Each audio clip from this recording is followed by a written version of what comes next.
On April 22nd of this year, the New York Times published an article announcing that the suicide rate in the United States had increased to a 30-year high. Find out how suicide affects those left behind and what each of us can do to lower those statistics and save lives next on Speak Your Mind.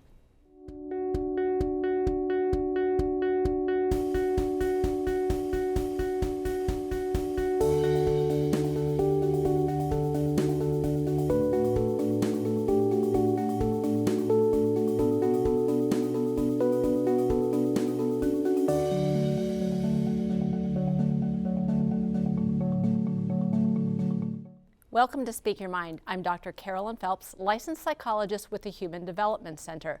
According to the American Foundation for Suicide Prevention, suicide is the 10th leading cause of death in the United States, and each year, more than 42,000 Americans die by suicide. But these are statistics, and as bad as they are, they don't at all tell the real story of what it means to be a suicide loss survivor and what each of us can do to prevent suicide. For that, I've invited two guests who will help personalize the story behind the numbers and provide us with information about what we can do in our communities. Now, throughout the show, you're going to see suicide prevention resources, any one of which you can and should contact if you're feeling suicidal. These resources are free and have trained responders who are available 24/7. One is the Text for Life resource, where you can communicate with the responder by texting, and the other two are telephone hotlines, one national and one regional. Of course, this show does not serve as a hotline for a personal crisis, but I would like to encourage you to call in your questions on this topic tonight. Locally, dial 218-788-2844 or call toll-free at 1-877-307-8762. We'll be answering your questions throughout tonight's show. Joining me now is Melissa Heinen, the Suicide Prevention Coordinator with the Minnesota Department of Health and a suicide loss survivor. And Eleni Pinno is an Associate Professor of Psychology at UWS who lost her sister to depression and suicide in February of this year. She wrote an obituary for her sister and an article for the Washington Post about suicide that went viral. Thanks so much to both of you for being here and joining us. I think this is such an important topic, and I really appreciate both of you coming out tonight. And I think what I'd like to start with, Melissa, is the notion of to what degree do we know about or believe that general stigma around mental illness, which I think is even maybe greater for the topic of suicide than mental illness in general, to what degree does that stigma even play a role in some of these statistics and in suicide itself? Yeah, it's a really good question. I think there's the piece that we know it makes a difference, which is around accessing mental health services or having the conversation. Some people feeling it's not their business, so they don't ask if they're concerned about someone, and people not necessarily sharing that they have mental illness or they are thinking about suicide, which may limit people from intervening because they don't know the person's at risk or having difficulty.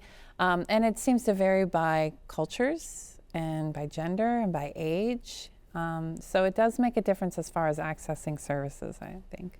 And so part of what we're doing here tonight just is even talking about this and getting the conversation started is one of always what the first steps are. And Eleni, I want you to share a little bit about your story. And the first question I guess I have for you is, how did you decide to go public? Talk a little bit about that process, because I think part of the public started even with the obituary that you wrote for your sister Aletha, and we have a very nice picture of both of the sisters that we have. Just a beautiful picture of the two of you. Thanks. So. Halloween was my sister's favorite, so we were carving pumpkins at Glen Sheen. So it's very difficult for me to talk about my decision to write the obituary the way that I did, because it never seemed like a choice to me. It was just, this is what happened with my sister, and it was so raw and so fresh and so incredibly painful that I just needed to tell everybody that I knew that this had happened. the way that I kind of think about it is after my sister died, I figured I could be really honest in the obituary and write the obituary to say that, you know, my sister died from depression and suicide, or I was just going to make a t-shirt that just said, I lost my sister to suicide, because I couldn't think of any other way to explain how intensely painful it felt to just have her suddenly be gone. And I also just knew that this was a moment where it was really important that I be really honest. And I was fortunate that my parents were really supportive and really wanted to be honest as well. So it was kind of a family moment. The only moment of clarity that I have from the night my sister died was thinking, I have to be honest about this. I have to talk about this.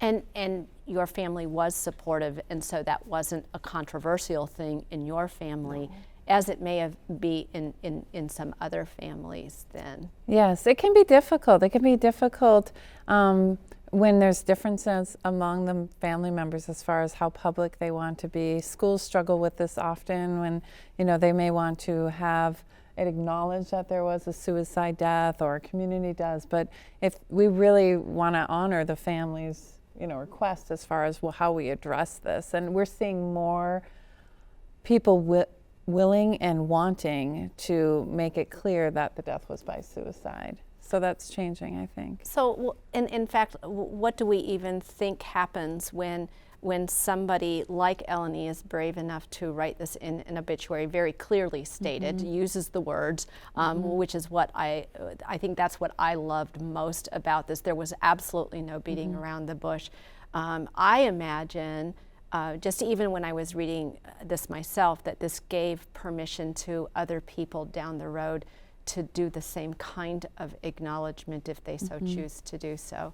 Yeah, there's sort of we were talking before we came out, there's sort of a mix out there as far as how do we acknowledge the loss of suicide, but how do we also make sure that we are preventing suicides, right? So we need to speak about the fact that suicides do happen, and they're tragic loss, and they impact people beyond the numbers you think are impacted in ways that we don't even realize we're impacted by.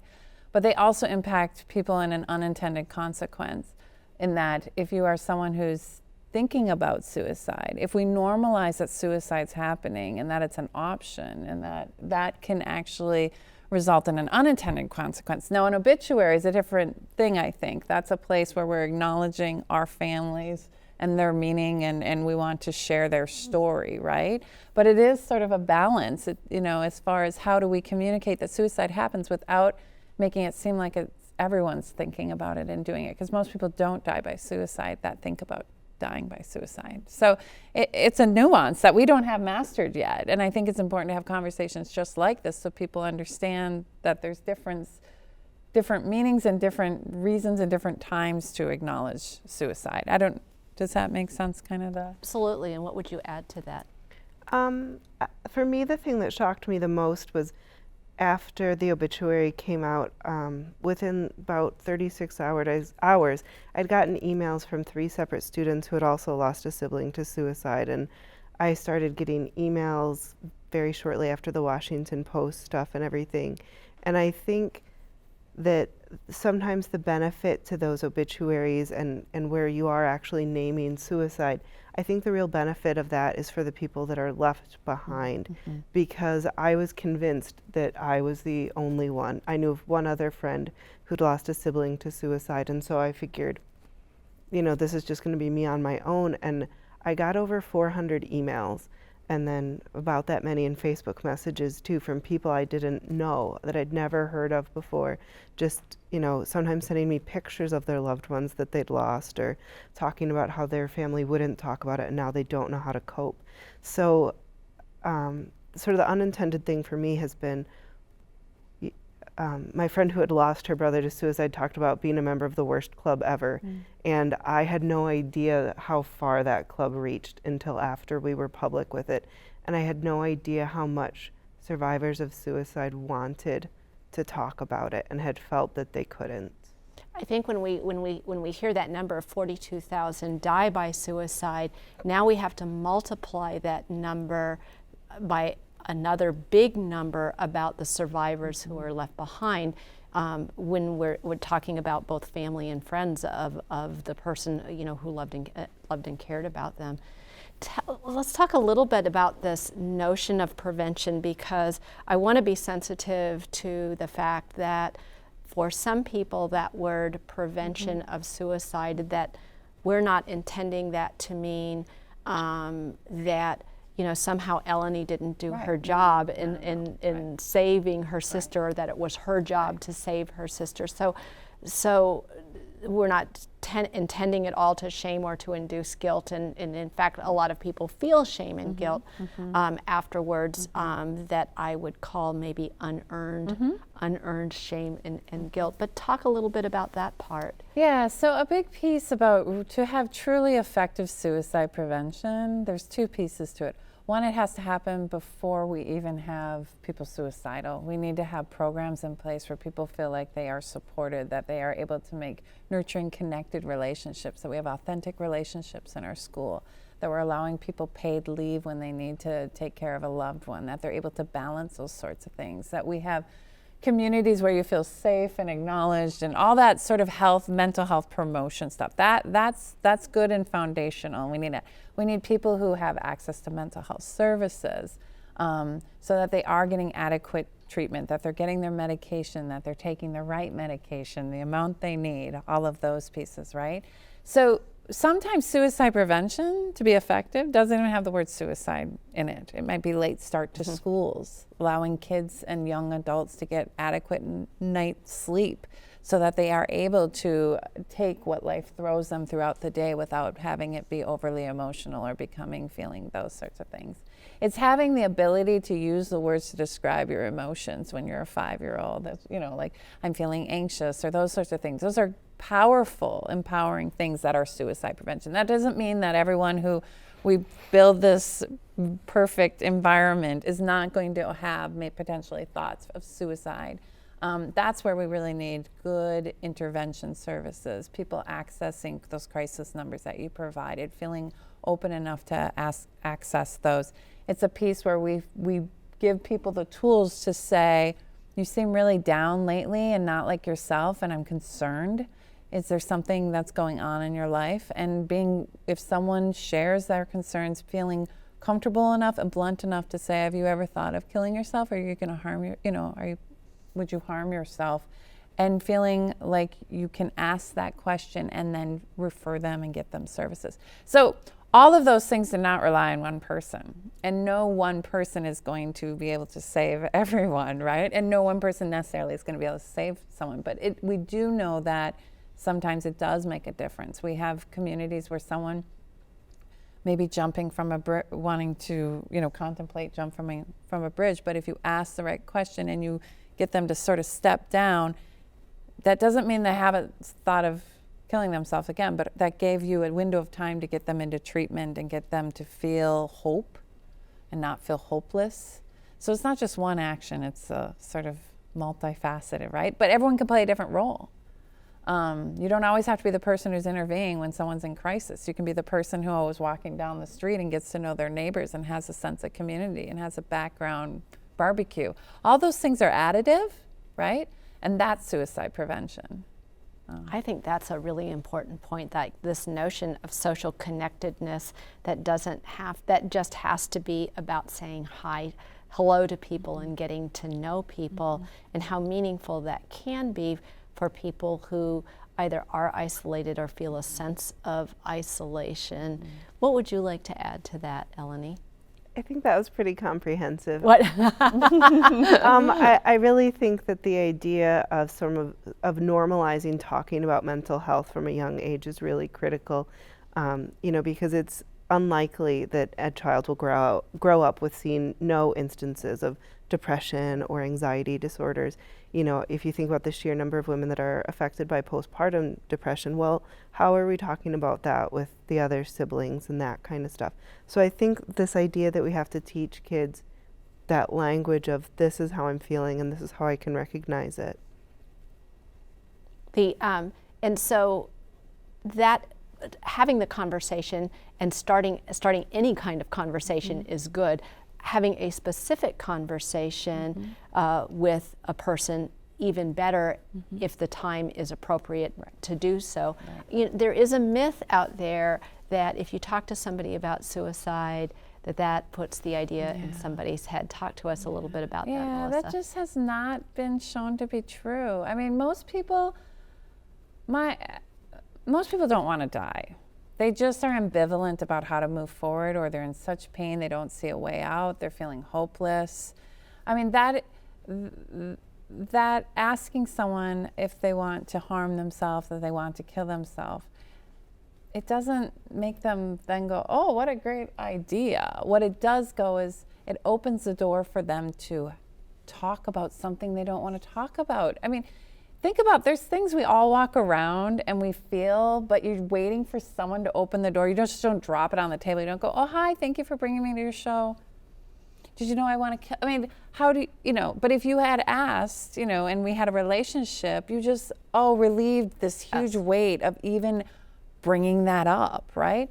So people think that. I think what it really comes down to is, my impression of it is it's scary to ask, because then you feel like you're responsible for whether they live or not. It's kind of what I hear people say, you know, then, oh, what do I do with this then? And that's really where, if you know those resources, and you can only do so much. You can only do so much. You cannot become that person and change their pathway. But, you know, letting them know that they care. You had shared getting your sister a dog, giving them a reason to live, something to look forward to. Knowing that there are resources available, limiting access to lethal means. If there's a firearm in the home, remove that. It buys you time for them, maybe the grandkids to call, and them to feel good about things again. So I'm going on a fair amount, but there's... Yeah, I want to talk a little bit about that notion of limiting access to means, because we know that is a big piece. In part, there are many people for whom suicide is an impulsive act, and if they had 20 minutes, a 20-minute gap, they would not have died or even attempted suicide, and that the more lethal means that you have access to, the greater likelihood that you're going to die from the attempt. And we live in northern Minnesota up here. This is gun country because it's hunting country, and I find that a unique problem among people and men who are depressed is, you know, what is it that you love to do? I love to hunt. And for somebody who has then become suicidal, would you be willing to give your guns over to somebody else? The answer often immediately is no. And so here's this is a unique culture in that way. And what would you say is helpful then in that circumstance? Yeah, so we have quite a few initiatives that are taking the lead that you wouldn't necessarily think would take. The National Guard, Minnesota National Guard, has been a significant leader in our state talking about limiting access to lethal means, and that is a culture that is very comfortable with firearms and being, you know, having that be part of their profession. But they've really tried to institute the culture of it's okay to, like, you know, address mental illness or mental health issues and this access piece. So I think part of it is looking to our natural leaders who can sort of bring this about. The other piece is working in those relationships. This is not a policy level thing. This is not anything that we can do at a state level or even a city level. This is about human to human relationships. And you're looking at your brother and saying, hey, you know, we can still go hunting tomorrow, but, you know, when we're not hunting, they're going to be kept at my house, right? I mean, that's where we need it to be. It needs to be out of a relationship piece. And New Hampshire has really worked hard, which is a very similar culture with firearms being very prominently owned for hunting and stuff. They've worked a lot with their gun shops and their gun ranges, talking about the signs and symptoms of suicide and mental illness, and that you can ask someone if you can borrow, you know, hold on to their guns. So it's just a culture shift, but it's really got to start with people having real relationships doing it. I love the idea that would be worked into, like, even within like shooting ranges, that that is sort of culture from within, right? Rather than people like me coming from the outside saying, like, well, actually what we think is, Right. which often doesn't have a lot of credibility then. You wrote a story for the Washington Post. Tell us about that and what your experience with that was like, and what your motivation was. The Washington Post contacted me after the obituary had been disseminated pretty widely, and they just asked me if I would be willing to talk about why my family and I decided to be so open about my sister's suicide. And I really procrastinated on writing it because I wasn't really sure what to say. The obituary was very easy to write because it was really all about my sister. And when you read the obituary, if you knew my sister, you're like, yep, that's Aletha. That's definitely Aletha. And so this was something that I just kind of wanted to talk about, why I thought I lost my sister. And for me, the reason that I lost my sister was because she was so depressed that she couldn't see all of the amazing things in herself that we saw in her. And so I wanted to be very, very clear that my sister made the decision to die by suicide based on faulty information. Her depression had given her some really distorted ideas of who she was and how people felt about her. And I just wanted to be 100% clear and 100% open and public with the idea that any ideas that depression gives you, any solutions that it offers you are terrible and are lies.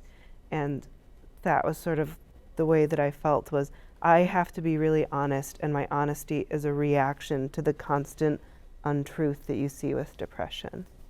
And I think that what is so powerful about that notion is that the depression lies to the person over time, especially if it's a long period of time.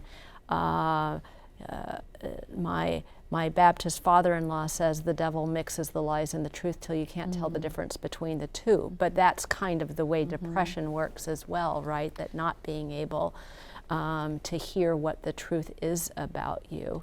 And I remember very clearly feeling like my sister was not quite herself in the last couple of months, and I would ask how she was doing. She would always say she was fine, she was doing better, and she had been really flaking out on some stuff. And so I said, and my fiance was frustrated because she kept changing plans constantly. And so I said, you don't understand, this isn't who my sister is, she's really struggling right now, and we just have to wait and she'll come back to us. And so I thought by giving her these opportunities to talk, that she was taking her medicine, that she would in fact come back. But she had gotten to a point where she, after such a long time of believing those things about herself, it had just worn her down, I think.